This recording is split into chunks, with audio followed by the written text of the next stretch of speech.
Well, welcome everybody to our online program on addiction and recovery from the Sunshine Coast Health Center up here in Powell River, BC. And we got a request from one of the people who watches our online program about doing a piece on the families. So I thought we'd take this opportunity and provide some tips for the family members.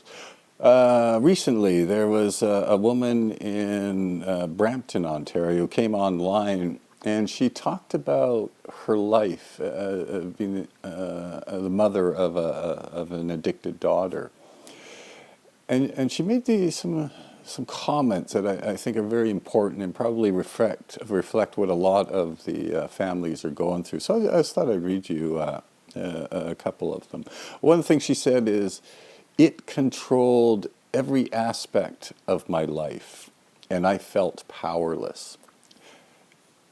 And this is actually true, that even though it's not the family members who are addicted, when faced with it, it does tend to overwhelm the family, and they put their whole focus on it. And she also mentioned that it's something that ripped her family apart. And the reason for that was that faced with this very abnormal situation, different family members have different ideas on how to deal with it. And very often there are lots of arguments in the family, and people stop talking to each other. So this is, it's a real dramatic effect on what's going on for the family. So this is why one of the reasons it's so important for family members to figure out how to deal in the best way possible with this very abnormal situation. So we'll take some time on this family program, on this online program, to give you a few tips, and they're actually from our family program at the center.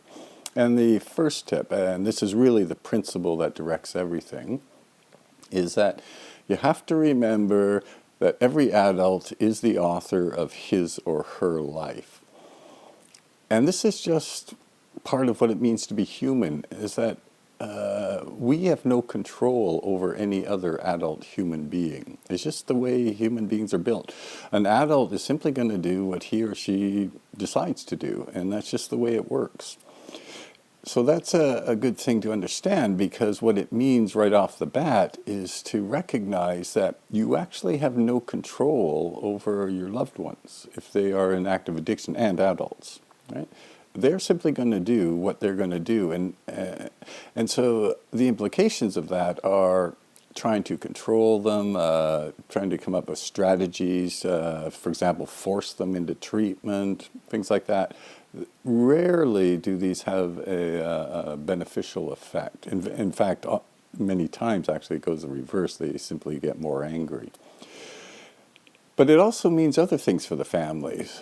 For example, it means you cannot cause a relapse in someone. So if someone's gone through treatment and they come out of treatment, there's no real sense in walking on eggshells thinking that something that you can do can cause another person to relapse.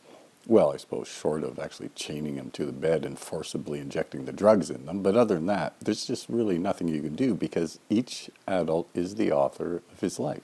So if they decide to use drugs, they decide. It doesn't really matter what the family does. The family doesn't get to be in control of their addicted family member.